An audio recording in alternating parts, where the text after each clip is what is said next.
Hi everyone, welcome to another episode of CP4SA, your one-stop for all things career. I've got a real treat today. I've got a chartered accountant, I've got an author, I've got a life coach, and they all come in one package. Tafadzwa.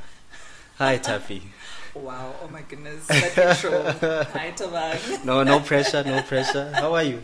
I'm good. How are you? I'm good. This is sort of like a catch-up session for me actually, because I haven't seen you in so long. But I have to say, standing on the sidelines, watching all the things that you've been able to achieve over the last few years, that's been amazing. Thank you so much. Oh, it's so good to see you again as well. And likewise to you as well, doing the most. Thank you. I love what you're doing with your podcast and all of these. Oh my gosh, inspiring young people. Dude, you're amazing. You're amazing. Awesome. No, thank you very much. Look, I think, I for one have been fortunate enough to keep track of your journey, but I think a lot of people watching might be seeing you for the first time. So do you want to take a minute just to tell them a bit more about who you are exactly? Okay. Wow, that's such a broad question. Yeah. But like you said, my name is Tafadzwa Makombe. Originally from Zimbabwe, but I grew up in Pretoria. I studied accounting at University of Cape Town. And then afterwards I did my articles at Deloitte. And then I started working at Anglo American, which is where I met you. And I was an accountant for the longest of time, but I just felt like this deep urge. I didn't feel like super fulfilled. I thought there was more to my life. And I actually got into an abusive relationship, which actually was like a very pivotal moment in my life. GBV, which is it's an epidemic within South Africa, unfortunately. GBV, which a lot of people don't speak about. But I was in an abusive relationship, and after that, I just didn't even work for like 3 months, and someone told me to just go on a life coaching course, and that life coaching course completely turned my life around. And after that, I was like, no man, other people also need to just go through this. So they help them through situations where they're down and out, and for them to be able to just get back up and to continue just living their best life ever. And that's when I became a life coach. And I've even written a book. As you said, I'm an author. I wrote Learn, Unlearn, Relearn, How to Live the Life You Desire Through the Transformation of Your Beliefs and Behaviors. And it's just been helping so many people all around the world, South Africa and the United States and the UK, everyone. It's just, this book has actually just been changing so many lives. And it's a message that I just want to give to people that, you know what, no matter how bad your life can be, or no matter how bad things will happen to you, but you can always bounce back from it, and never ever allow your current situation to determine the rest of your life, because it's a temporary thing. Yeah. But you can always just bounce back. Yeah, I mean, look, there's no diminishing, the flame of, I think, what you've been able to do over the last few years. Like I said, it's been astounding to see. And I think when you consider that it did come, after a moment when you might have been feeling, at your lowest in life, I think it's very encouraging for people out there that might be going through the same thing. So maybe, we can talk a little bit about what are some of the simple things or the steps that you took, to take yourself out of that dark moment and propel yourself to where you are now. Sure. Yeah. So to get myself out of it, it's a lot of.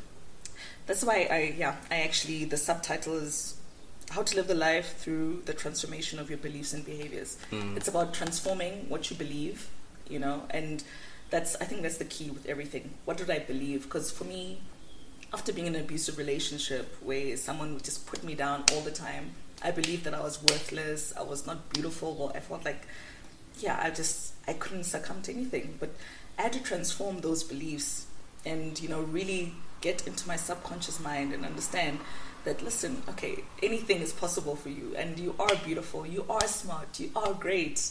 It's just about transforming your mindset. It's all about mindset. So that's why I love life coaching as well. I coach so many clients to help them to transform their mindset. And the stories that I always get from people, their success stories. And they always tell me, oh, Taffy, wow, thank you. Because of you, I achieved this and this and this. So I'm like, no, well, you did it yourself. It's just that I helped you to unleash all of that and, to change your mindset and then unlock all of that. So anything is possible for you to achieve. It's just about changing your mindset and transforming what you believe. Because what you believe creates your reality. Yeah. we tend to focus quite a lot on careers, you know, on this particular stage. But I think you can never underestimate how much, you know, of your personal life affects how you do even in the workspace. Because a lot of the time you'll see people that are maybe secluded and, you know, they sit on their own at work. And there's always something else, right? Like you don't leave the office in a silo, and you know, you don't come to the office and leave everything behind. You carry everything that happens to you with you the whole time. But I guess one last question then, you know, particularly in this life coaching space, what would you say, you know, based on the people that you've been working with, what did you say most people are struggling with on average? I know that's probably not the best way to put it, but you know, what should we be considerate of when we engage other people? What are the skeletons that everyone's struggling with?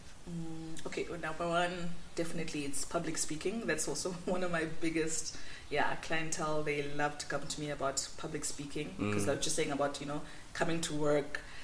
Like my first client was like someone who was even older than me, 40 years old, and she couldn't even speak in a boardroom. She's like, I can't speak, you know, because when she was growing up, the family always told her that, no, shh, just keep quiet, you can't talk, you know, your voice is ugly, you know. That's why as an adult at 40, she couldn't even speak, which is, and that's what I'm saying, so your beliefs. So she believed that she couldn't, you know, speak in public. And no, that's not true. Having to just transform that belief that she can actually articulate herself very well, and she's eloquent.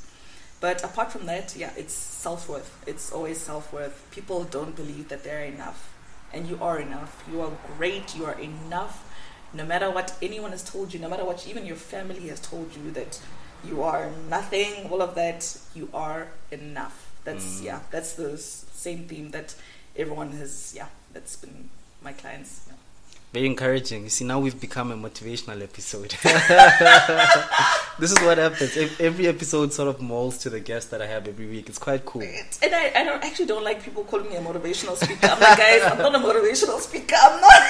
I'm just telling you like the truth. And then people find motivation in it. But I'm just like, okay, cool. If you want to call me a motivational speaker, it's fine. But I'm just like, I'd rather say I'm an inspirational speaker as opposed to, because motivation only lasts for like 10 minutes or whatever. After you watch that video, you're motivated for that day, and then the next day, like, it's gone. But inspiration is true change. And that's what I'm saying. Like, it's a transformation. I'm a transformation life coach. I want to transform your life, not just motivate you. So so tell me about the numbers. So you didn't feel like you quite belonged in that space, the accounting space. Is there a reason why you think that was? Because, and it's so funny that you're saying that. Well, you're mentioning that I didn't feel like I belonged, but now last year I was, one of Psycha's top 35 under 35, one of the CASA's top 35 under 35, and I was like, wow. It's actually crazy. I don't know, because I didn't fit that mold. I was like, okay, I didn't like auditing, even though I did my articles. Like I said, I did my articles at Deloitte. Didn't like auditing. I was like, okay, fine. I want to do corporate finance. I don't know. It just, numbers didn't give me that joy. And I'm such a people person. I think that's the reason why. Because accountants have that, that stereotype, and which is, somewhat true. They're very numbers based, very numbers, as opposed to people. And I love people. And so even going into coaching, I love people, engaging with people, understanding them. So I think that's what was missing. And that's why I didn't feel like a proper CA. I didn't feel like a chartered accountant, because I wanted more people engagement as opposed to numbers and numbers and numbers. Yeah, so I mean, interestingly enough, I guess to take the same theme, pretty much everyone I speak to who does very well in their spaces, they are using skills that they're getting outside their space. So I think what you'll find is a lot of the time, even if I gave you a list of let's say top geologists, right? No one's talking about who can describe rocks the best. They're talking about, honestly, she laughs, but it's actually very interesting. Rocks are very interesting. No, but I think at the gist of it, it's always about what do you bring to the table over and above, the skill that we know you have, because your degree says you do. Exactly. And I guess, something that's quite fitting with the young people that also watch this is, whenever people bring CVs, right, for a job application, I always tell people that if you've got 20 people applying, the 20 of you have all given degrees that already qualify to be where you are. So it makes no sense to think what's going to differentiate you is your academic or your IQ, because now we're looking for everything else that comes with it. And I honestly think this is why, you know, Sidecar, you know, gave you that lens, because it wasn't so much about how good of an accountant are you, but it's about how good of a human being and what is it that you're doing in your life. And it adds value to, this is what our chartered accountants are able to achieve, right? It's not just a numbers thing. 100%. And I think one thing, to go back to that, the Psyche accolade from last year, is that, because as a life coach as well, I also deal, that's also another thing, anxiety. Because of the pandemic, that's why I actually wrote this book in 2020. You know, it was the plight of the COVID pandemic. People were dealing with anxiety, with stress. That's when I wrote this. And I just wanted to really reach out to so many people, because obviously they couldn't come do the life coaching face to face. But I wanted people to get my message. I have a whole chapter in my book as well, talking about anxiety. Helping people, and people in corporate spaces, they deal with a lot of anxiety, and we don't speak about it. Mental health is such a big thing within the workspace, and I really think that's why actually Psycho, they were just like, wow, we love what this chick is doing, because she is really focusing on mental health within the workspace. She's a CA, but she understands, people are dealing with stress, they're dealing with anxiety, self-doubt, all of this, like things are going wrong, there's chaos, but how do you maintain that mental health, good mental health balance and all of that? But we underestimate mental health within the workspace. Yeah, no, undoubtedly we do. I think, to put it even more controversially, we underestimate mental health in the Black community. Yeah. I don't talk about it at all. Don't. As Black people, it's like, you're just witchcraft or whatever. They're just possessed. No, it's not even a possession. Like, no, you're not. It's not a demon. It's not a demon spirit. Like, it's mental health is actually a real thing. We don't speak about it in the Black community. Sure.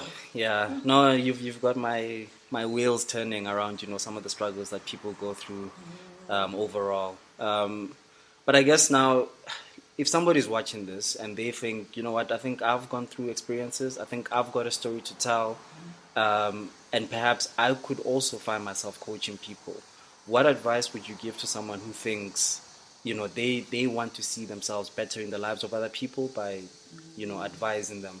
What exactly does a life coach do, firstly, before we get into what kind of person is best suited for doing it? Okay, a life coach, I get this question a lot, because people, I know it's a very new thing, especially in South Africa. It's more in America and all of these things. It's a new concept within South Africa. But a life coach, like I said earlier, I'm not a motivational speaker. I'm not here to motivate you. I'm here to transform your life through giving you techniques and tasks and new mindsets for you to be able to achieve what you want to achieve.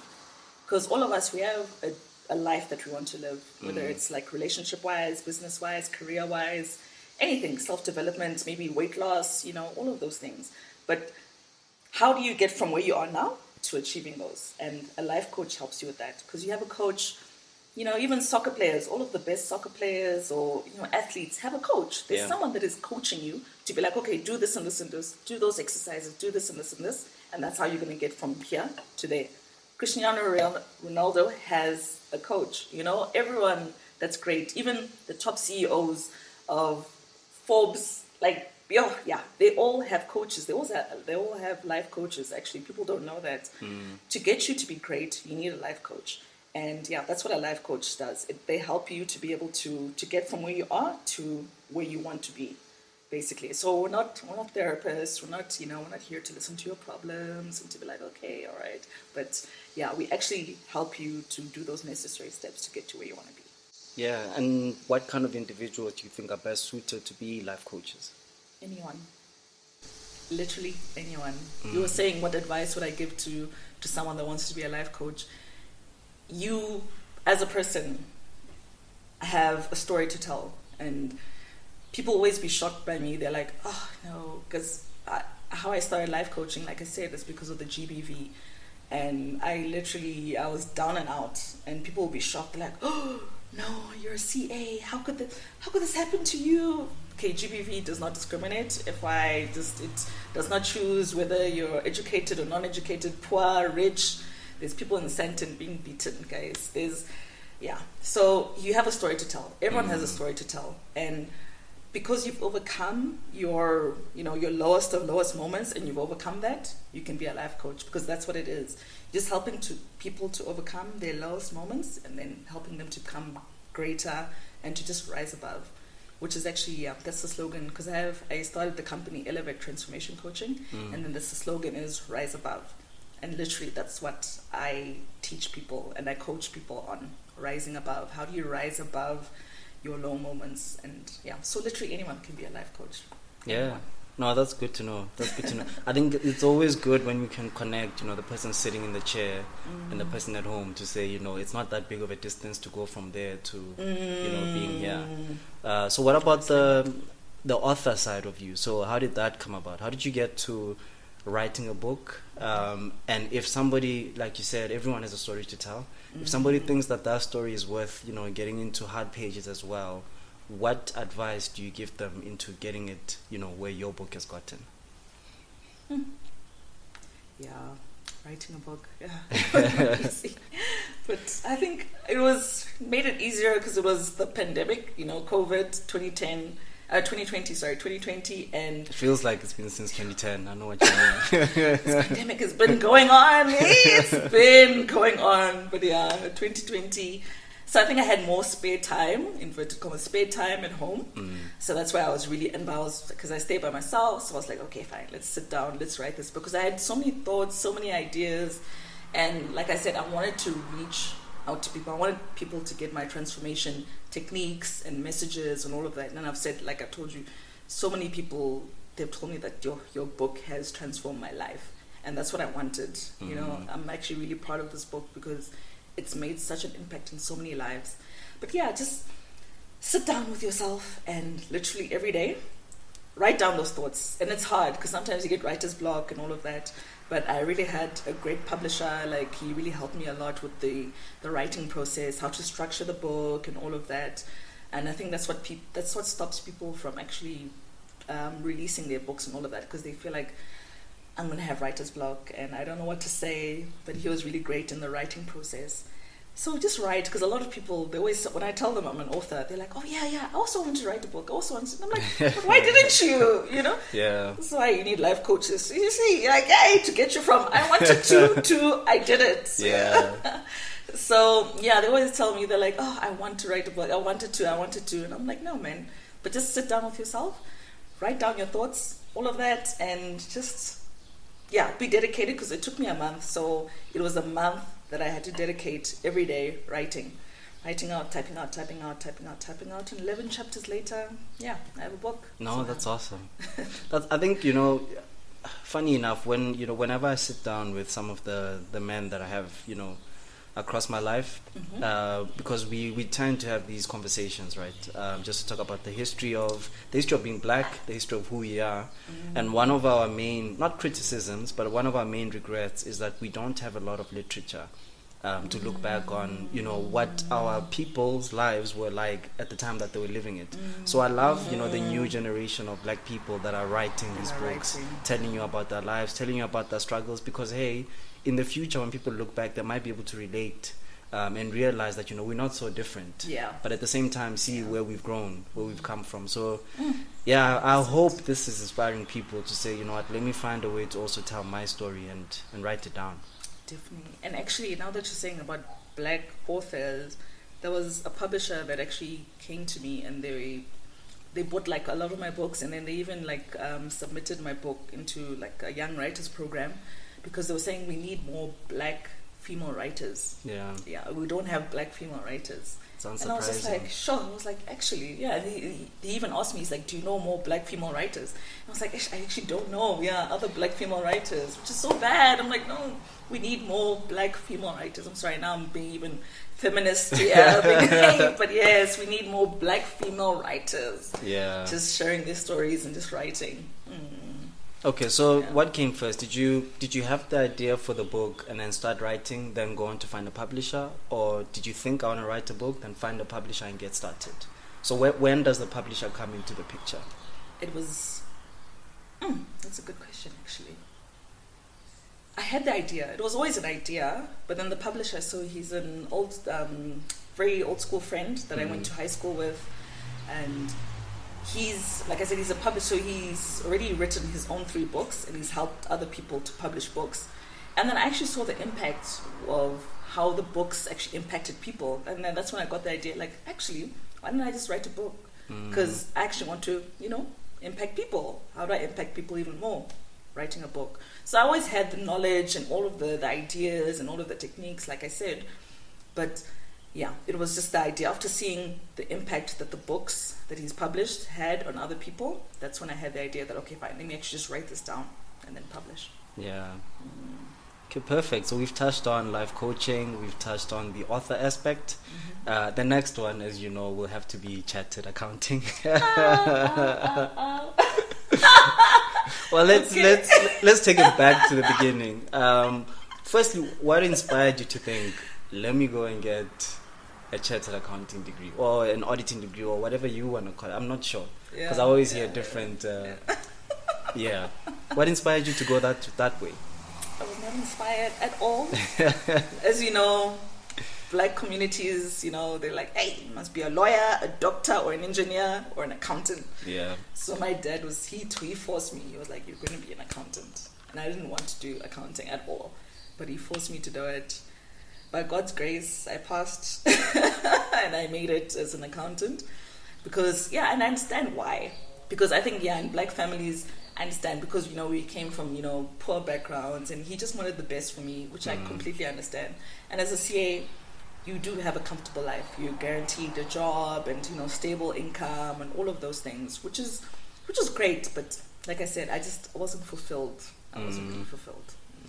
Yeah. So what it reminds me of, again, I have so many of these conversations, but it speaks to how generationally we all have different sacrifices to make, right? Where I think a lot of us are still at that stage where we're not at the do what you want to do stage. We're at the do what you have to do. Yes, exactly. For life to continue, you've got to do what you have to do. But I think what's good is when you've got the drive, right, to go ahead and do over and above your work, you get to do what you have to do and use that, or the finances or the time thereof, to actually do what you want to do. So things like the writing, things like the life coaching, that's over and above the dues that you're putting in with the things accounting. like the podcast. Exactly. I love these. Yeah. I love them. You can imagine, I'm not sitting here 9 to 5, right? Yes. 9 to 5, I'm literally doing what it is I have to. Exactly. Oh, I'm so proud of you. No, thank you, man. Thank you. You're a life coach yourself. You know that, low-key. I try. You're a life coach. Well, I suppose without the meaning being made clear to me, I always thought like the whole mentorship approach is sort of a life coaching, mentorship, right? Yeah, because you're taking young people and you're trying to give them advice on what's the best approach to this and that. Yeah. But actually with that, do you have any leaders that you speak to? Any mentors that you look to get guidance on? Yes, of course. It's so important. I love mentorship. Like it's also something that's critical to me. Because, as you rise, you need to also give back as one, like lift other people up. I believe in that so strongly. So I do have CAs that are making it, and they're board of directors and the boards of a lot of big SA companies, and also life coaches. I also have a life coach. People always ask, do you have a life coach yourself? I'm like, yeah, I actually have a life coach as well. Who I actually who look to help me to actually just become my greater self, to unleash that best Tafadza, you know? Yeah. So they are, definitely. You can't do it by yourself. Like you weren't put on this earth by yourself. You also have to incorporate other people to help you to rise above. Yeah, I mean, you've got to use all the tools available to survive, right? And I know the word survive is a bit harsh, but sometimes in life there are things you have to survive before you can start enjoying, I guess, the fruits of life altogether. Yeah. Well, look, I think I've covered a lot of what I wanted to get across from you today. But I mean, I'm under no illusion I can never cover everything. So, is there anything that's particularly important to you that you feel I haven't asked you about, and you want to just share it? Anything? I think, we've covered most, but definitely, I just want to to speak to the audience and to everyone. Which is really like dear to my heart is mental health. And I just want to re-emphasize, even though we did speak about mental health, just re-emphasizing it.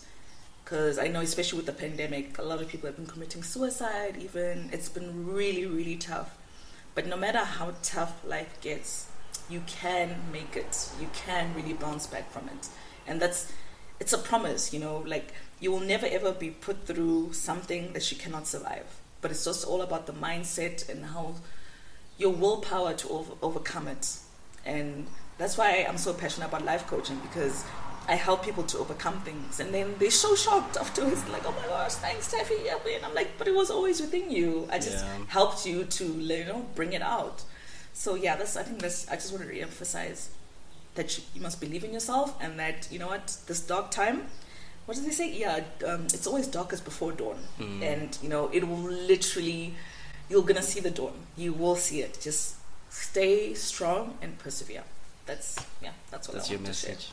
Yeah, so I have just one last question for you. How do we overcome the stigma of life coaching? And I know there's no real stigma as such, but because people equate life coaching to psychologist, therapist, and all those, I think, professions where, you know, when a man goes or when an individual goes, it's like there's something wrong with you.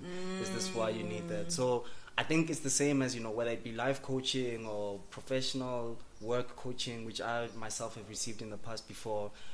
How do we get people to understand that these are, you know, value adds to your life, but it doesn't mean that your life is falling apart. It's just about being the best version of yourself. Is this something that you guys think about? I think you've actually answered yourself completely. It's about you being a better version of yourself. It's not that something is wrong. It's just that you are trying to live the life that you desire through the transformation of your beliefs and behaviors. I'm just selling my book here. But yeah, that's, like I said, that's my subtitle. How to live the life you desire through the transformation of your beliefs and behaviors. You want a certain life. There's something that you're wanting. Like I said, you know, career-wise, business, whatever, physical-wise, all of that. But how do you do it? It's just about changing the mentality. So there's nothing wrong. There's nothing that's wrong with your life. And it's okay to ask for help. I think people are so... That's the stigma that they have, like, oh, you need help to, you know, live your life and all of these things. And it's like, no, man. You didn't come here knowing everything. You don't know how to, you know, get yourself to the next level. And sometimes, most times actually, you need an outside person to help you to be the best. And like I said, top sportsmen, Cristiano Ronaldo, all of these people, they have coaches. You needed support, Why don't we judge Cristiano Ronaldo for having a coach, but yet you judge someone for having a coach, a life coach? Come on, like, it's the same thing. Just having the person help you to be the better version of yourself. Not to say that there's anything wrong with you, but to help you, an outside view almost. Someone that's like on outside and they're looking at you and they're like, okay, fine, do this and this and this and this, and then that's what's gonna get you to where you are now, to where you want to be. Well, I know you don't consider yourself a motivational speaker, but I'm motivated. So thank you so much. Thank you so much for taking the time, you know, to sit and have this conversation. Thank you for having me. Thank you so much. This has been great. Yeah, I know it has. I'll be sure to link, your social medias, link to your book sales. And inspire everyone, hopefully, to, you know, get their hands on your book, learn more about you, and maybe even your future life coach clients might be watching right now. True. No, welcome. I'm on all social media pages, Facebook, Instagram, Twitter, LinkedIn. I'm everywhere. So if anyone wants to reach out to me at any point in time, please do, guys. Please do reach out. Awesome. And to everyone at home, thank you for watching. Peace. Thanks, guys.